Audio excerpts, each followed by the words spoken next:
Hola, ¿qué tal? Sea usted bienvenido. Esto es Tertulias. Pero el día de hoy estamos en la Feria Internacional del Libro. Me da mucho gusto recibir sus comentarios en redes sociales de C7 Jalisco. Me da mucho gusto que siga esta transmisión. Estaremos toda la semana.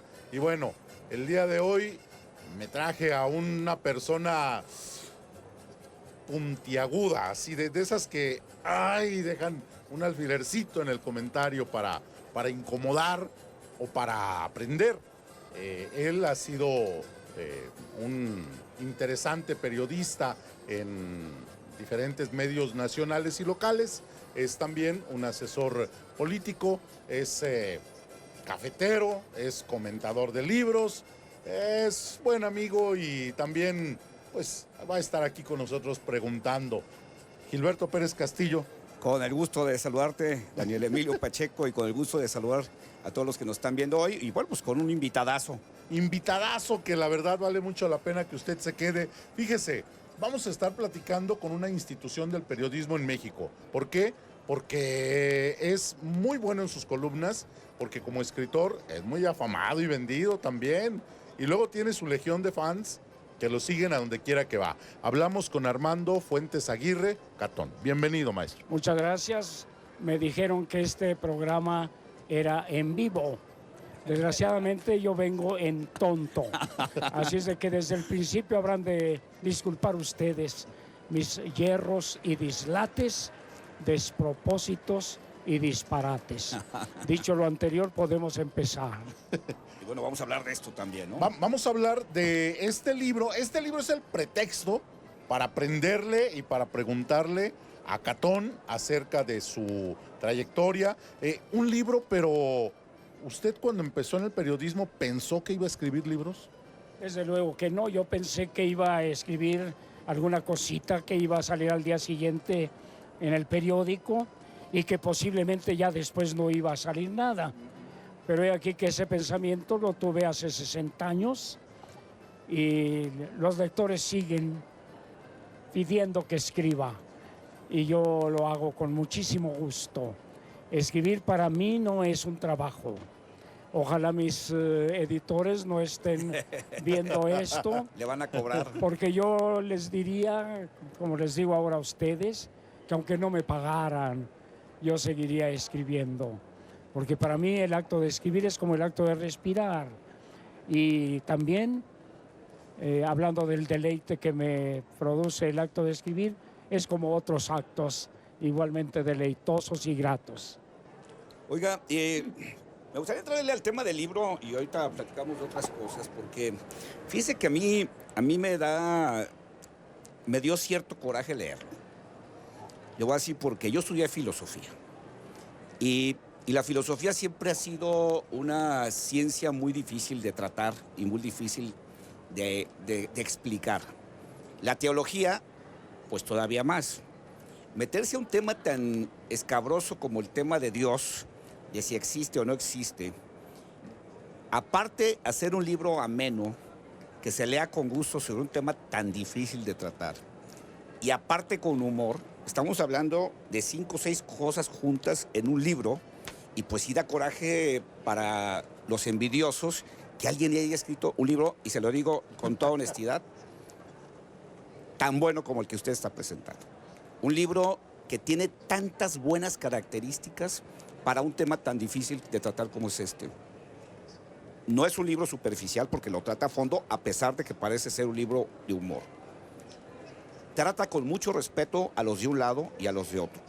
Hace reflexionar a todos, pero además con una amenidad impresionante, y de veras créame que lo quiero felicitar antes de entrar a más detalles, porque hizo usted un librazo, ¿eh? Bueno, sí he sabido que iba a oír en esta ocasión conceptos tan generosos.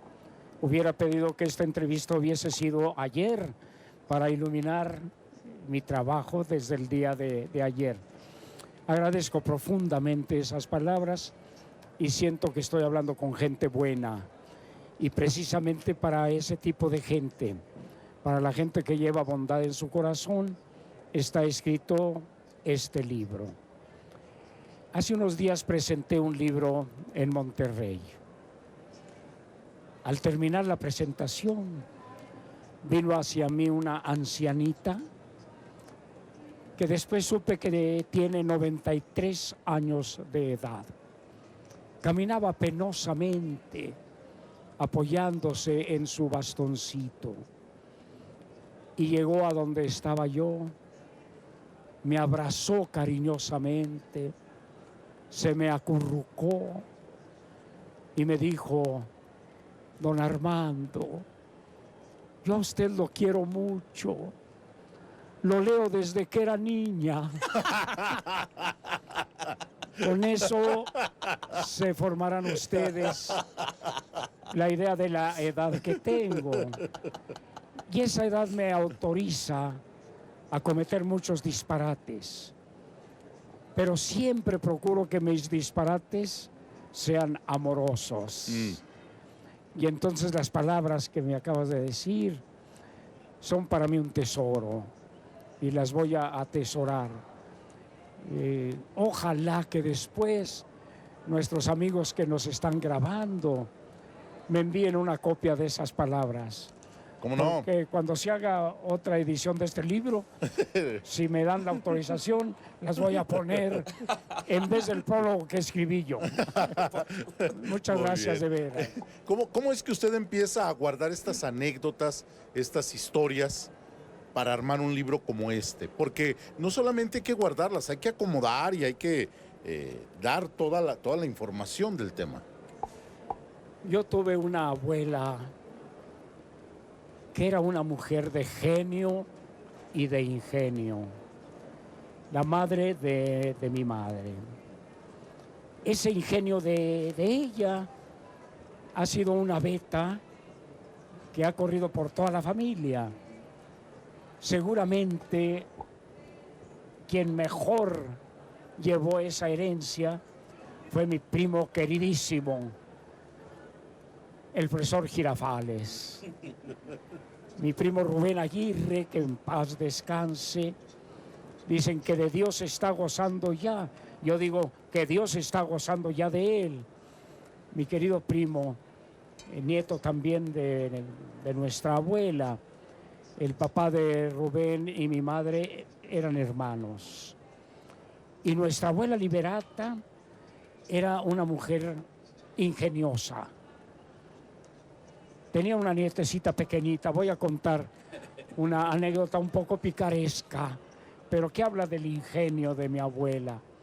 Tenía ella una nieta pequeñita, menudita, ya en edad casadera. Se llamaba Norita.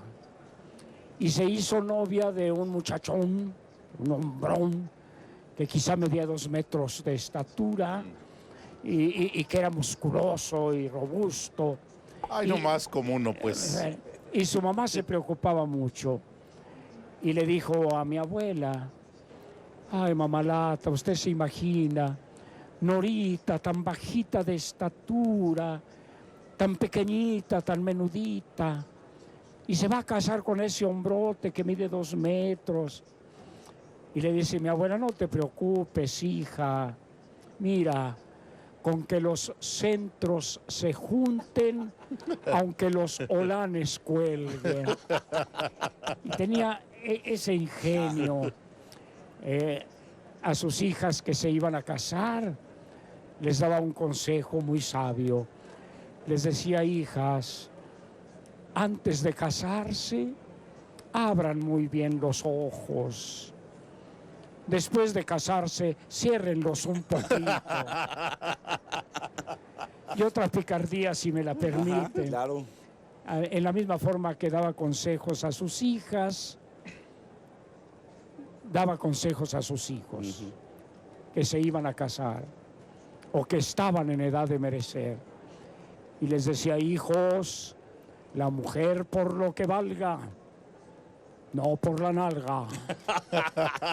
Quería decir que se fijaran en El valor personal. eso, moral. exactamente, más que en las formas Así físicas. es.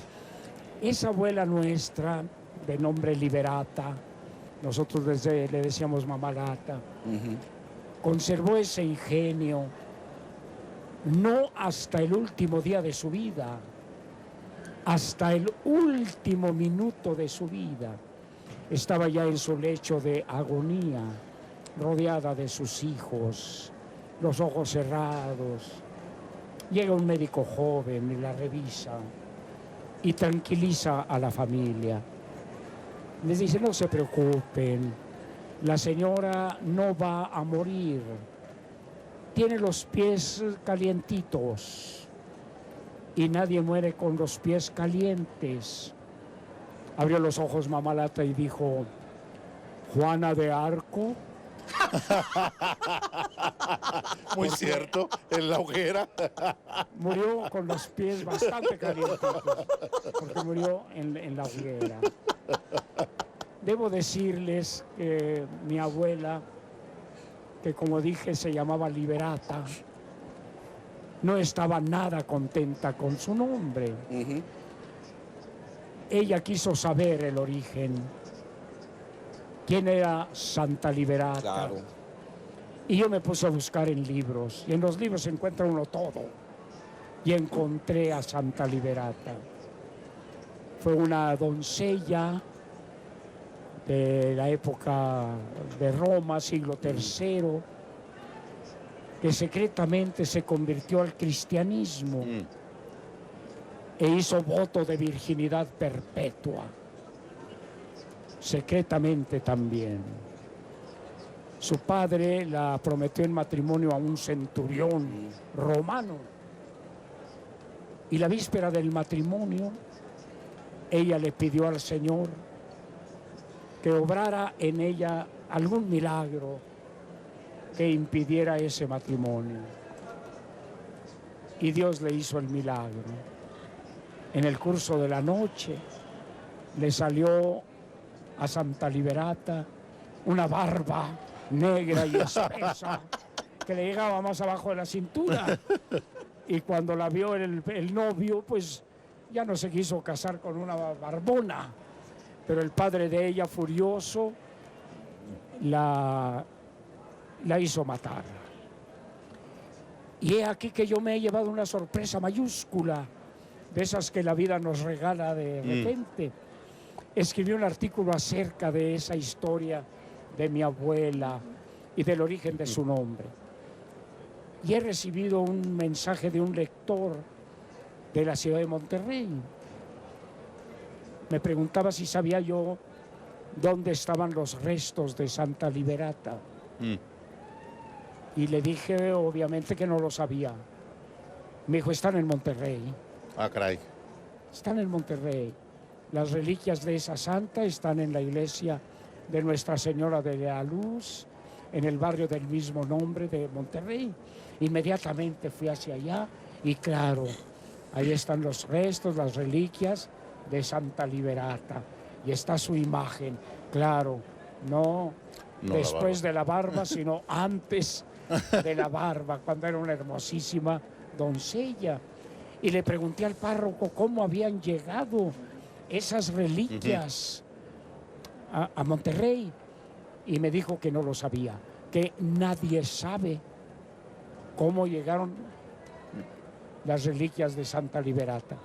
Pero cuando mi santa abuela supo que su patrona era una mujer barbona, ya no quiso Claro. preguntar nada. Ya mejor con eso se quedó. Muy bien. Tenemos que hacer una pausa. Regresamos en un momento. Estamos hablando con Catón. Así que disfrutemos esta plática.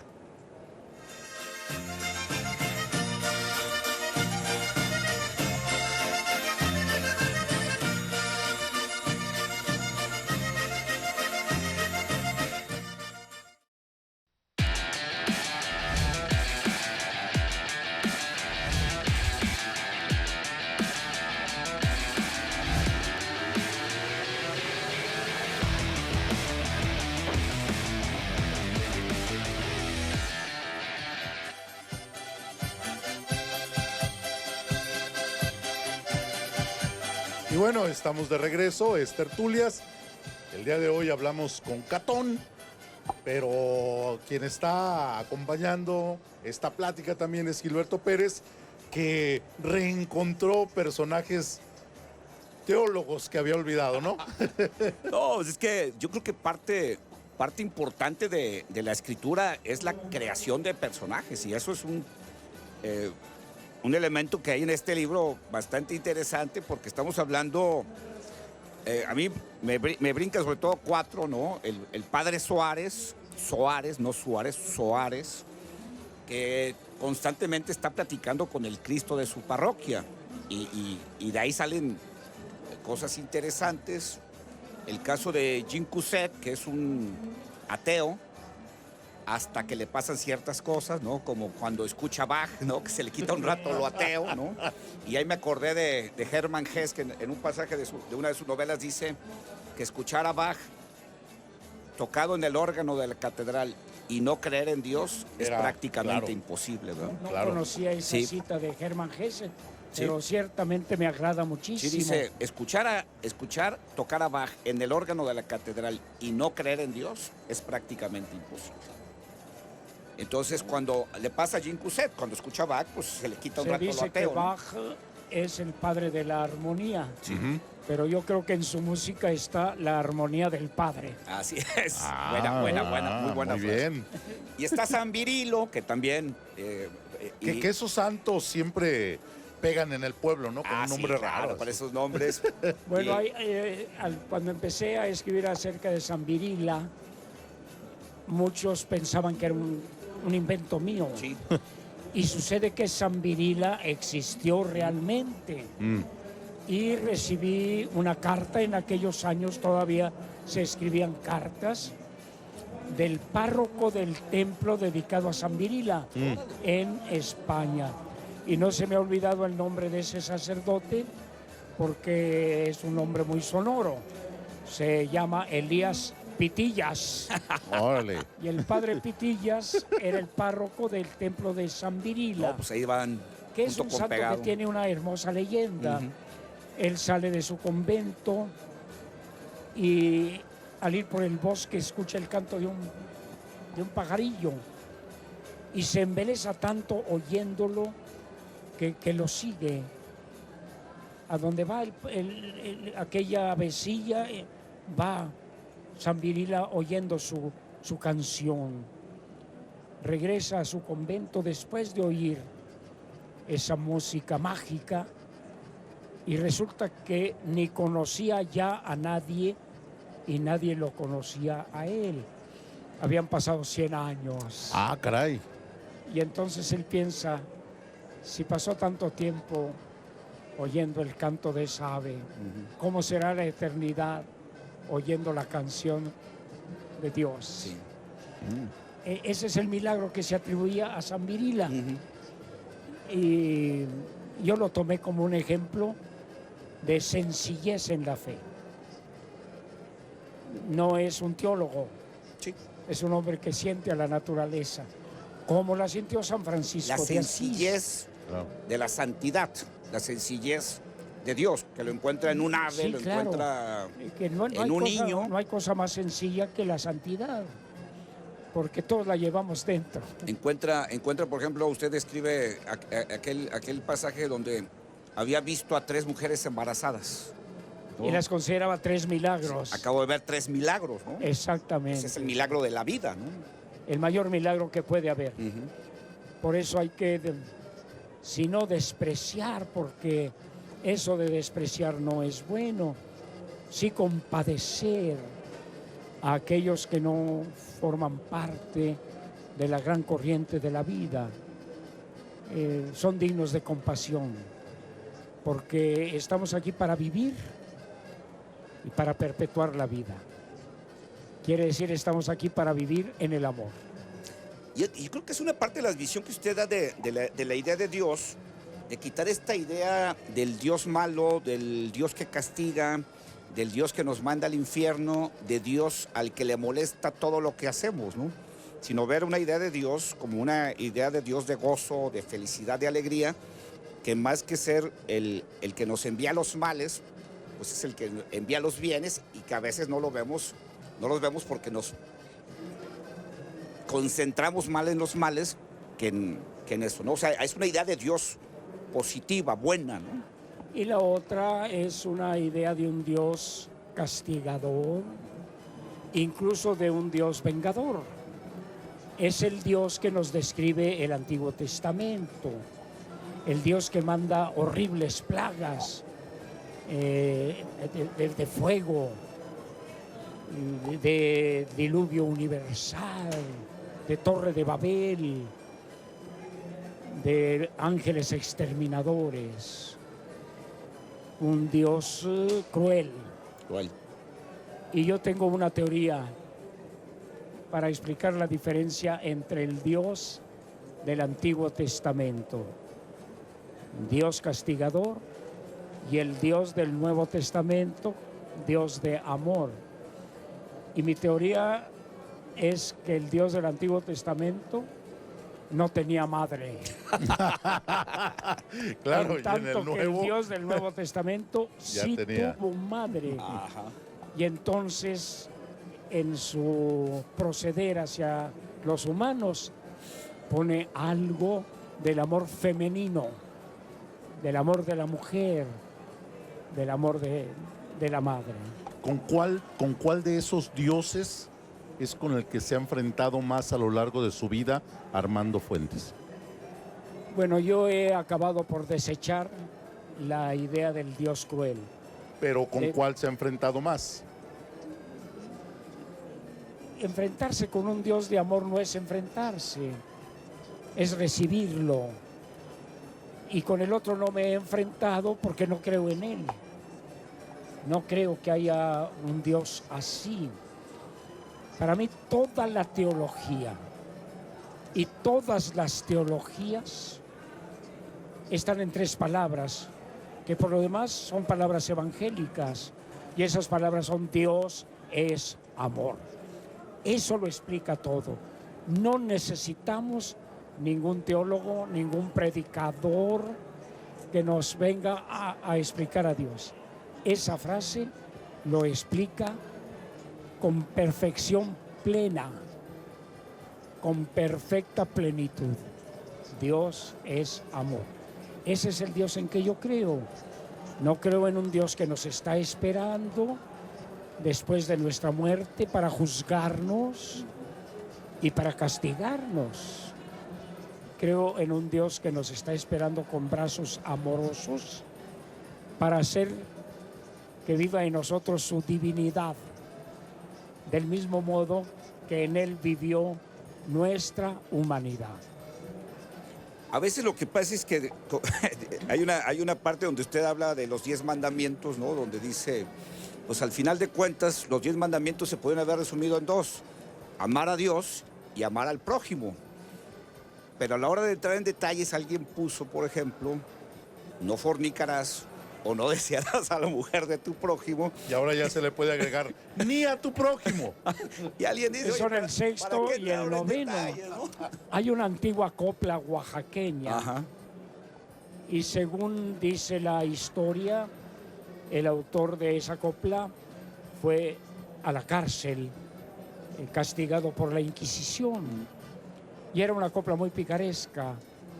Dice: si no quitan el noveno y el sexto no lo rebajan, ya podrá Diosito bueno llenar su cielo con paja.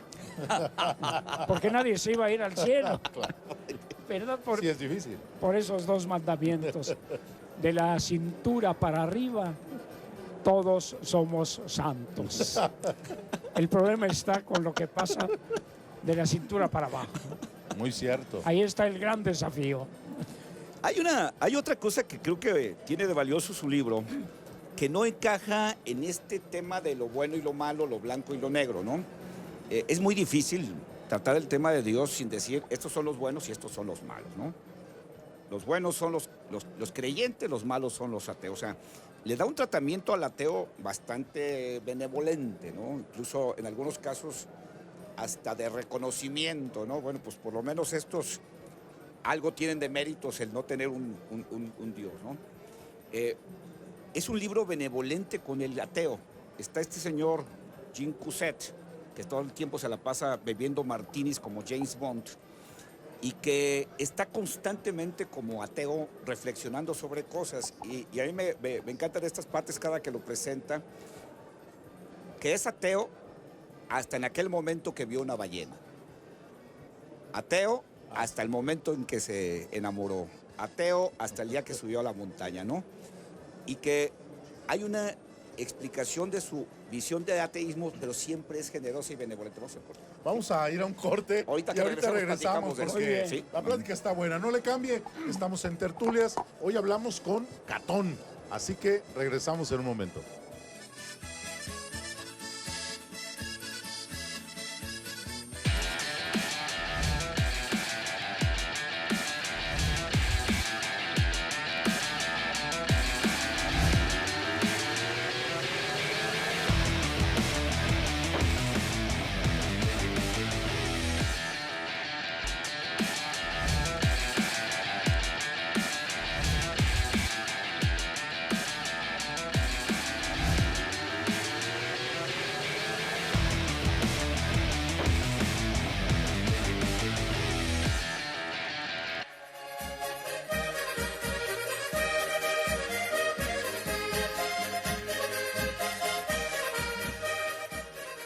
Bueno, de regreso hablamos con Armando Fuentes Aguirre.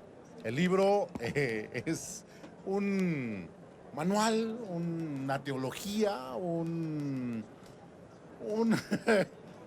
compendio de citas que nos van a hacer repensar tanto la parte del ateo como la parte del creyente. Y precisamente Gilberto Pérez Castillo nos estaba contando de un ateo muy especial, ¿verdad?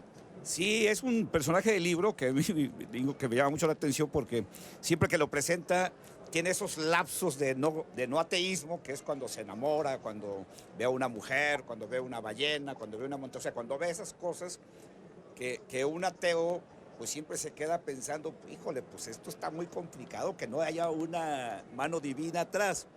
Pero yo le decía desde un principio que me sorprende mucho, o le reconozco mucho, ese tratamiento no maniqueo, no agresivo, sino además respetuoso y en ratos generoso que usted le da al ateo. La verdad es que yo creo que no hay ateos. Ajá. Ándele, Que eso es, es bueno. que es una tesis de su libro. Y me remito a la dedicatoria del libro. Sí. La dedicatoria dice, a los que creen Que no, que- porque creen. A los que no creen porque creen que no creen. Claro. Y es que pienso que en el fondo de nosotros mismos todos sentimos la presencia de algo superior a nosotros.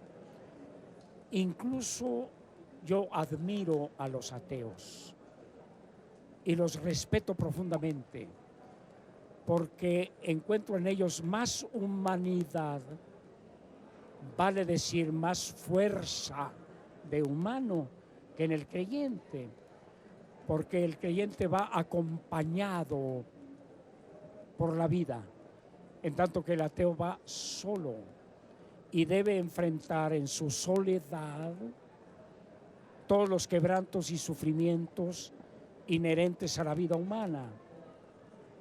En tanto que el creyente tiene primero a quien pedir y segundo a quien agradecer.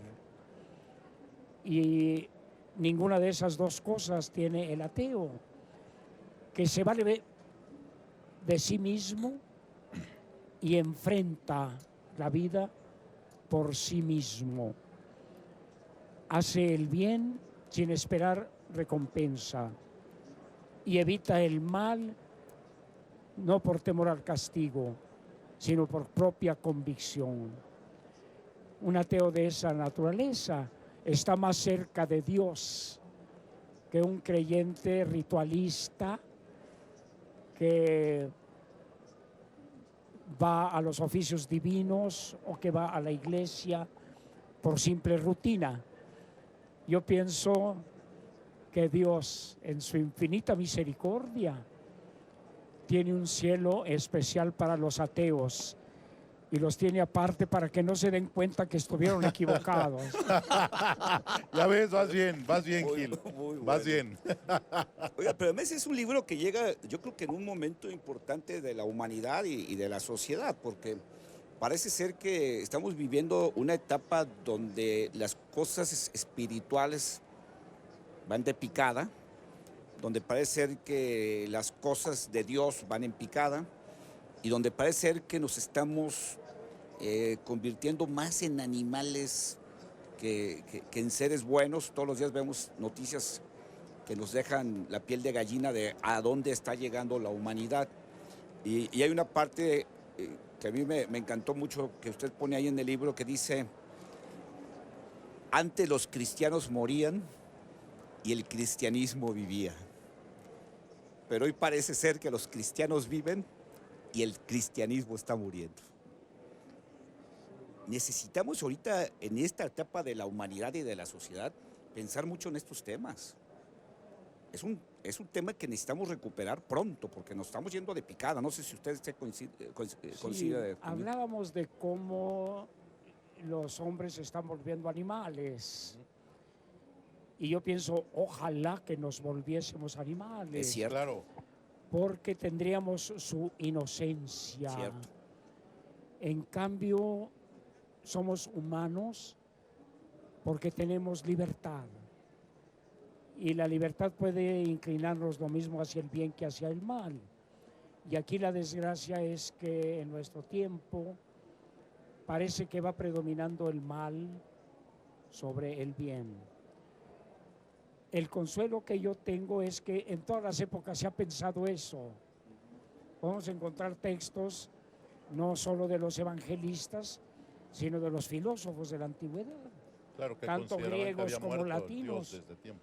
que se quejan de lo mal que está el mundo, de la perversidad de los hombres. Nos pasó después de etcétera. cada gran guerra mundial, ¿no? Claro, y en ese sentido yo pienso que no todo tiempo pasado fue mejor, sino que todo tiempo pasado fue igual. Siempre se ha visto esa tendencia del hombre hacia la maldad, pero siempre termina por triunfar el sentido del bien. Es decir, siempre termina por triunfar el amor. Y yo creo que cuando lleguemos a la plenitud final va a ser a través de ese camino del amor. Y soy profundamente optimista en cuanto a la naturaleza humana.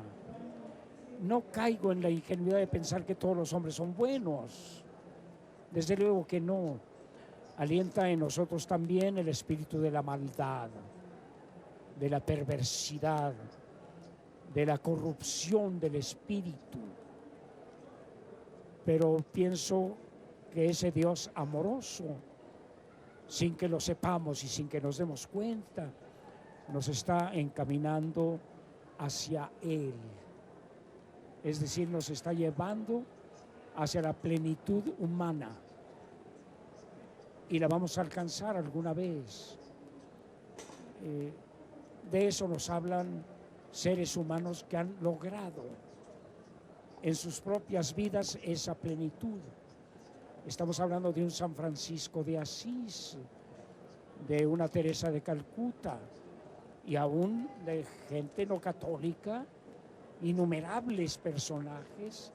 Hablemos de Schweitzer, hablemos de Gandhi, que han llegado a esa plenitud sin tener que recurrir a la religión. Pero también es cierto que cada vez vemos menos el surgimiento de esos personajes, ¿no? Usted tiene 60 años como periodista, ha seguido todos los acontecimientos, ha visto líderes. ¿No cree que estos liderazgos humanitarios o estos liderazgos religiosos que afectan a la humanidad positivamente están dejando de existir? Bueno, hay que recordar que la Madre Teresa es de nuestro tiempo. Vivió cuando nosotros vivíamos. Sí, pero ya pasó tiempo. Desde luego, pero seguirá habiendo santos. Había una canción que decía: la cosecha de mujeres nunca se acaba. Bueno, pues también venturosamente la cosecha de santos nunca se acaba.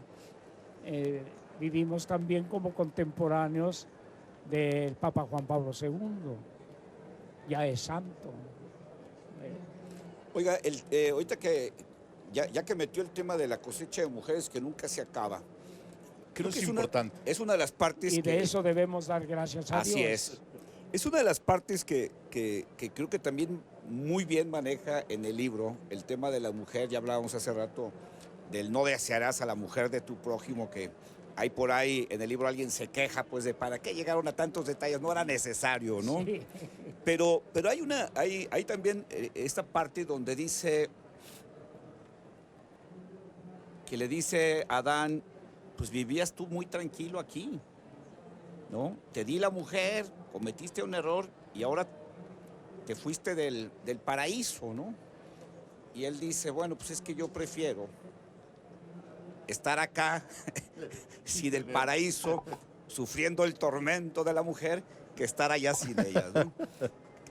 En la parte de esta teología para ateos, platíquenos, abunde más sobre el tema de la mujer, porque juegan un papel muy importante en todos estos temas, ¿no? Desde luego, y una de mis lamentaciones en torno de mi iglesia, que es la católica, es que haya desperdiciado, esté desperdiciando su caudal más valioso, que es la mujer. Pero la mayoría de las religiones están en ese punto, ¿no? Desgraciadamente sí, pero ya hay algunos credos religiosos o algunas denominaciones. La episcopal, por ejemplo. Por ejemplo, que ya admite a la mujer en las funciones más importantes del rito. Y yo pienso que debería haber mujeres sacerdotes, que deberían administrarnos los sacramentos. No creo que haya nada en la mujer que le impida cumplir la función sacerdotal. Alguna vez escribí una columna, quizá de las más breves que he escrito, y la escribí muchos años antes del Concilio Vaticano II. Y me alegra ver cómo esa profecía que hice se cumplió en el concilio y se ha seguido cumpliendo en otras instancias. Esa columna, que era de una sola frase, decía así: si quieres saber qué haremos los católicos mañana, pregunta qué hicieron los protestantes ayer. Ah, muy buen punto. Y eso se ha cumplido. Por ejemplo, la misa en lenguaje vernáculo. En mis tiempos de niño, por ejemplo, en que la misa se oficiaba en latín, Y de espaldas. nadie hubiera podido pensar que alguna vez se iba a oficiar en la lengua vernácula. Claro. La mujer no podía ni siquiera pisar el presbiterio. Sí. No podía acercarse al altar. Ahora las ministras de la Eucaristía nos dan la comunión. Tiempo va a llegar en que ellas puedan consagrar en las dos especies. Muy bien. Y vamos a tener que hacer una pausa. Regresamos ya al cierre del programa. Les recordamos que estamos hablando con Catón. Así que quédese con nosotros.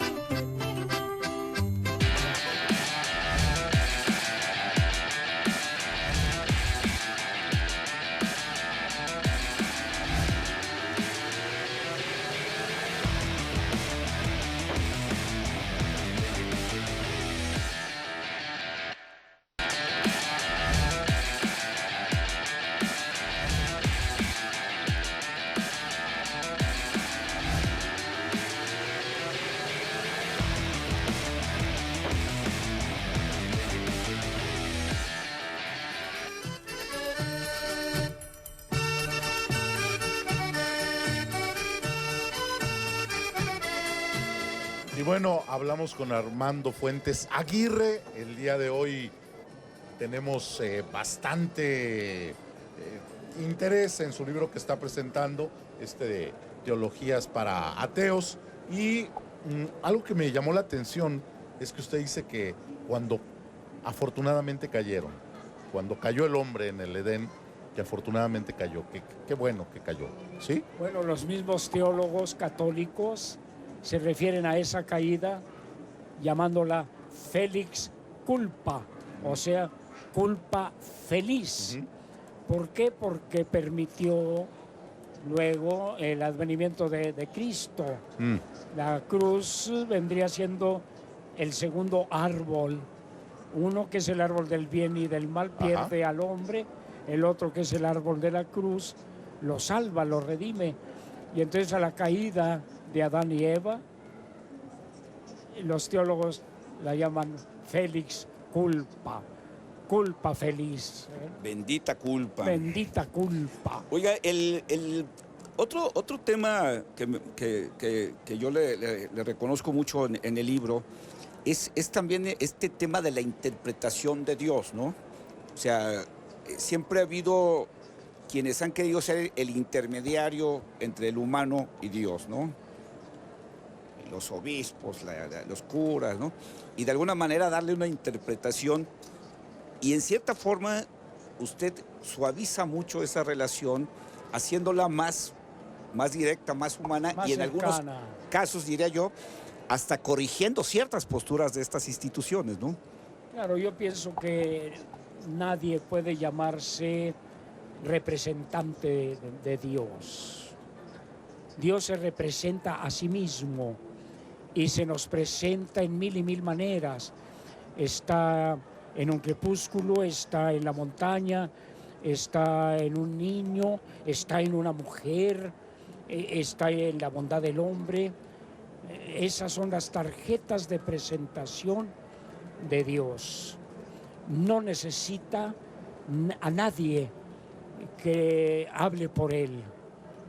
Él habla por sí mismo y nos habla tanto a través de nuestros sentidos como a través de la intuición que de Él sentimos en lo profundo.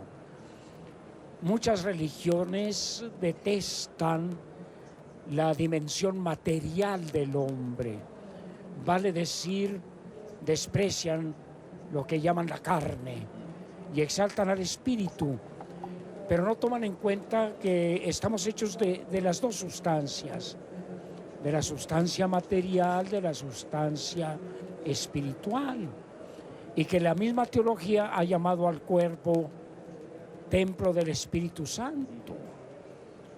Entonces hay momentos en que estamos muy cerca de Dios y hay otros momentos en que estamos muy cerca de nuestra naturaleza humana. Ilustro eso con una linda anécdota de Santa Teresa de Jesús. En sus tiempos había un platillo de cocina verdaderamente exquisito que se llamaba y se llama todavía pisto. Pisto es la palabra que usamos nosotros para referirnos Claro. a la licor. bebida. Sí. Pero en ese tiempo el pisto era un platillo verdaderamente suculento, hecho de huevos fritos en aceite, revueltos, con acompañamiento de trozos de tocino, de jamón, de carne de res, de pollo. Ah, Era una magnífica delicia, un manjar no cardenalicio, sino pontifical, ¿verdad? Sí.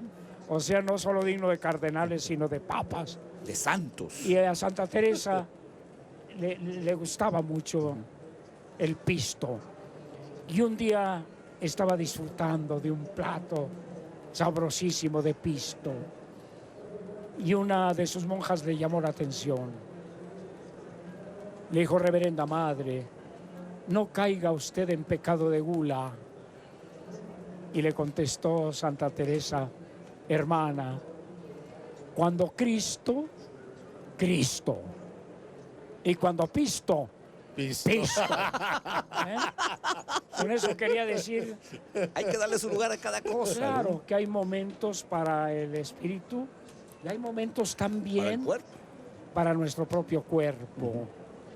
Estamos hechos de las dos materias. Sí. Y creo que esa parte es importante porque, pues sí, creo que también mucho de lo que a veces entra en debate, pues es el tema de las instituciones religiosas, que a veces se confunde a la institución con la idea de Dios.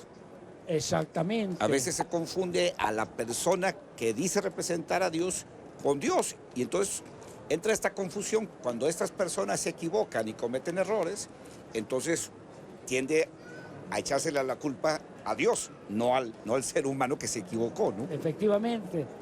Y esas culpas derivan de la libertad que nos otorgó nuestro propio Creador. Él pudo habernos hecho inclinados solo hacia el bien, pero entonces no habría hecho criaturas humanas, habría hecho robots o marionetas. Y Él nos dio la plenitud de la libertad, del libre arbitrio, que es al mismo tiempo bendición y maldición. Bendición porque nos coloca por encima o nos hace diferentes de las demás criaturas. Y maldición porque nos lleva al penoso dilema de tener que escoger continuamente. El animal no es libre, la criatura animal no tiene libertad, no escoge. Y nosotros tenemos que estar escogiendo continuamente, ya sea entre dos marcas de jabón o entre el bien y el mal. O entre dos personas. ¿Verdad? Y usted tuvo que elegir entre escribir este libro para ateos o no hacerlo. ¿Qué lo lleva a tomar la decisión y sí escribir? ¿En qué momento decide? ¿Qué es lo que determina que sí va a escribir para ateos? Bueno, yo creo que mi amor a mi prójimo, mi sentimiento de amor a mis 4 lectores, mi ansia de comunicarme con ellos, de compartir con ellos mi pensamiento. Como me están haciendo ustedes ahora, en estos momentos, que comparta pensamientos que nunca había revelado, porque ustedes me han hecho preguntas que nunca nadie me había hecho en vivo, como dijimos al principio. Además, debo decirles que me encanta el nombre de su programa, porque una tertulia no es un simposio, no es una mesa redonda, no es un debate solemne. Una tertulia es básicamente una conversación entre amigos, vale decir una charla. Hay un personaje de nuestra historia al que yo quiero mucho y que es entrañablemente nuestro, don Victoriano Salado Álvarez, gran escritor, gran cronista, gran diplomático, y él era un extraordinario conversador y asistía a una tertulia cada día, quizá una con su amigo el librero, quizá otra con su amigo el boticario, quizá otra con su amigo de colegio, etcétera. Y le gustaba tanto charlar y conversar que a don Victoriano Salado Álvarez le decían don Tertuliano Salado Álvarez, porque gustaba de ir a las tertulias. Y yo estoy encantado de participar en esta tertulia de ustedes. Gracias. La pregunta que hace Pacheco ahí, me la ganó porque yo también le iba a preguntar esa parte, pero bueno, porque ya se nos está yendo el tiempo muy rápido. Hay otra parte que destaca mucho de su libro, es una cosa es lo que Dios hace y otra cosa es lo que nosotros nos toca hacer, ¿no? Está esta anécdota del que empieza a labrar, a trabajar, a laborar en un rancho que estaba abandonado y después de mucho trabajo lo levanta y lo deja bastante presentable y productivo y entonces el cura le dice, mira hijo, lo que tú y Dios han hecho. Y dice, sí, nomás acuérdese cómo estaba cuando Diosito lo trabajaba solo, ¿no? Sí. Que habla, pues hay que poner nuestra parte también, que creo que eso también muchas veces se le olvida al creyente, ¿no? Decía que había la leyenda de que si te iba a atacar un perro, rezando el credo, el perro se iba. Y decía alguien, bueno, sí se va a condición de que además del credo tengas una piedra en cada mano. Es aquel viejo dicho de a Dios rogando Y y con el mazo dando. Ujú. Dios no lo puede hacer todo solo. San Agustín tiene una bella frase, dice, aquel que te creó sin tu participación no puede salvarte sin tu participación. Muy bien, pues Con eso nos con quedamos. eso nos quedamos. Muchas gracias. Al contrario. Muchas gracias, don Armando Fuentes Aguirre Catón, que usted lo puede seguir en Pues en todos los En periódicos. todos los periódicos, casi en todos lados anda. Desde luego aquí en Guadalajara en el Mural, En el mural. en la Ciudad de México en Reforma, en Monterrey, en el norte, Pues ahí lo etcétera, estaremos leyendo. etcétera, Etcétera, etcétera. Y bueno, también tiene libros en Editorial Diana, son varios. Usted puede encontrar algo bueno por ahí. Gilberto Pérez Castillo, gracias. Con la recomendación de veras busquen el libro porque realmente, se lo digo de mi parte, vale mucho la pena que se lea. Yo soy Daniel Emilio Pacheco. Nos vemos mañana en punto de las 6 de la tarde desde FIL Guadalajara para continuar la tertulia.